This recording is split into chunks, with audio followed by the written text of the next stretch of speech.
Terlalu banyak kekayaan sejarah yang masih belum digali, di mana Nusantara ini dulunya banyak berdiri kerajaan-kerajaan besar dan memiliki pengaruh yang kuat.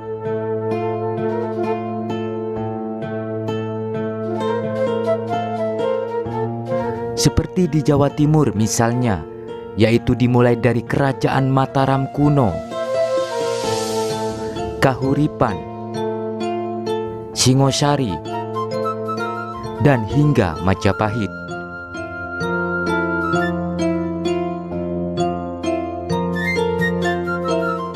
Namun bagaimana dengan kerajaan yang kecil? Berdasarkan sumber yang kami dapat, banyak kerajaan-kerajaan kecil di Jawa Timur yang pada waktu itu mengabdi terhadap kerajaan besar tersebut.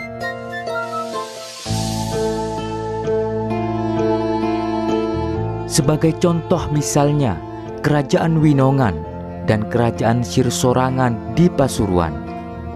Tidak lupa pula berdasarkan naskah Nagarakertagama dan Serat Pararaton juga disebutkan beberapa kerajaan yang mengabdi kepada Majapahit, yaitu Kerajaan Sadeng dan Keta.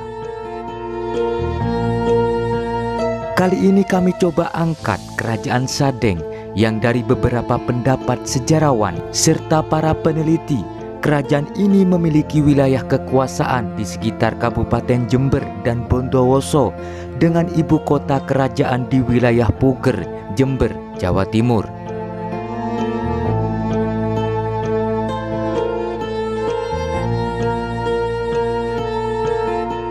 Menurut pengamat sejarah Yopi Setiohadi, Kerajaan Sadeng menjadi lumbung pangan, bahkan mensuplai kebutuhan pangan bagi Kerajaan Majapahit.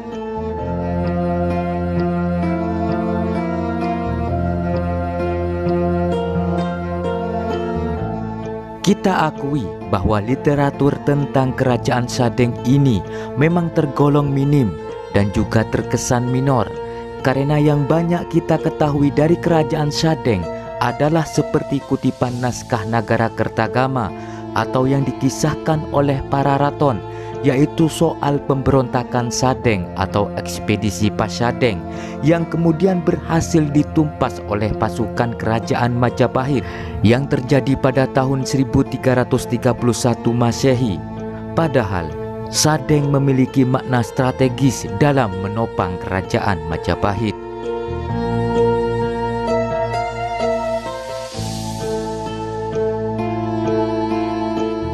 Banyak yang beranggapan bahwa penaklukan Sadeng, begitu pula Keta, merupakan batu pijakan bagi Gajah Mada dalam menggapai puncak karirnya, serta menjadi batu pijakan dari Kerajaan Majapahit menuju puncak kejayaan dan keemasannya.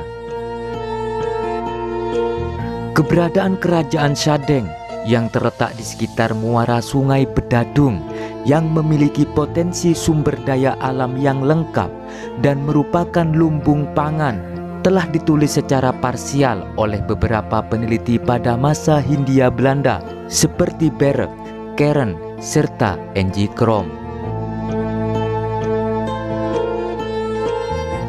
Kerajaan Sadeng ini akhirnya hancur setelah pasukan Majapahit pada masa pemerintahan Prabu Tribhuwana Tunggadewi yang memerintah tahun 1328 sampai 1350 Masehi. Penyerbuan tentara Majapahit ke Kerajaan Sadeng yang dikenal dengan nama Ekspedisi Pasadeng ini dipimpin oleh Patih Gajah Mada. Sehingga ada gambaran bahwa di wilayah Kabupaten Jember pada masa itu telah terjadi peristiwa heroik di mana masyarakat Sadeng dan Keta melakukan perlawanan atas agresi Majapahit.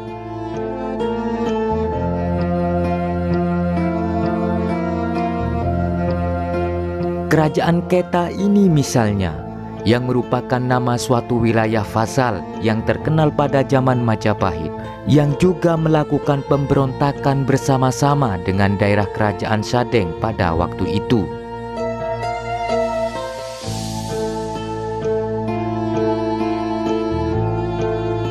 Nama Keta saat ini sudah tidak bisa ditemukan lagi di peta Indonesia, karena Keta saat ini dikenal dengan nama Besuki yang terletak di Kabupaten Situbondo dan berlokasi di pantai utara Jawa.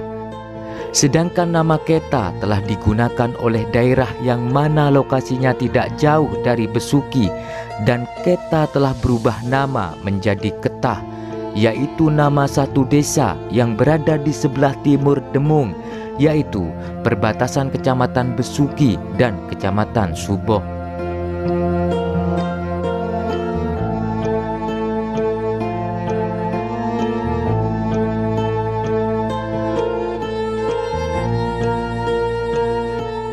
Sejarah pemberontakan Sadeng melawan Kerajaan Majapahit merupakan aksi pembalasan atas kematian Nambi. Bersama Keta, orang-orang Sadeng terlibat konfrontasi dengan pasukan Majapahit pada tahun 1331 Masehi.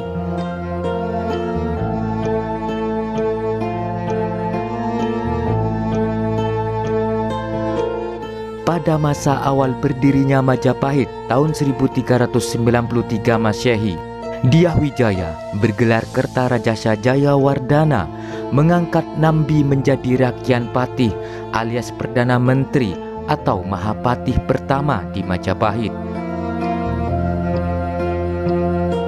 Kematian Nambi terjadi pada masa pemerintahan Jayanegara Raja kedua yang memerintah tahun 1309 sampai 1328 Masehi. Tragedi Nambi inilah yang berujung dendam, yang mungkin ini sumber awal yang tepat untuk Sadeng dan Keta yang memberontak terhadap Majapahit.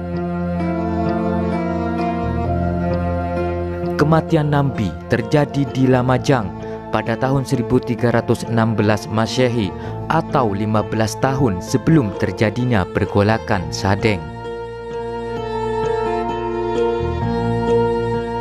Menurut Purwati, dalam sejarah raja-raja Jawa, pemberontakan Nambi adalah peristiwa serupa ketiga sejak riwayat Kerajaan Majapahit berdiri setelah pemberontakan Ranggalawe pada tahun 1295 dan Lembu Sora tahun 1330 Masehi. Terlepas dari itu, banyak pendapat yang meyakini bahwa peristiwa Nambi, Ranggalawe maupun Lembu Sora bukanlah aksi pemberontakan. Menurut Nagara Kertagama, kematian Nambi disebabkan karena dikeroyok oleh 3 panglima perang Majapahit, yakni Jabung Tarwes, Lembu Peteng, dan Ikal-ikalan Bang. Nambi yang begitu banyak berjasa terhadap Sadeng dan Keta, sehingga kemudian dari tragedi inilah menyisakan pahit yang mendalam bagi orang-orang Sadeng dan Keta. Tetapi alasan ini masih menjadi perselisihan di mata para peneliti, karena pemberontakan Sadeng terjadi terlalu jauh dari kematian Nambi, yaitu 15 tahun kemudian. Sehingga kronologi rinci pemberontakan Sadeng dan Keta memang tidak terlalu banyak yang bisa diketahui. Namun demikian, keberadaan kerajaan kecil yang bernama Sadeng dan Keta ini dapat dipastikan ada, yang sehingga wajib kita ketahui sebagai referensi untuk mengupas kekayaan sejarah lokal di Nusantara ini.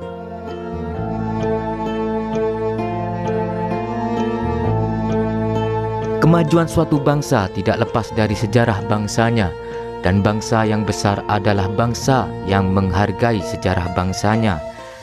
Dengan karyanya menjadi contoh dalam pengembangan segala aspek kehidupan masyarakat. Salam budaya Nusantara, tinggalkan perselisihan, sambung persaudaraan. Rahayu.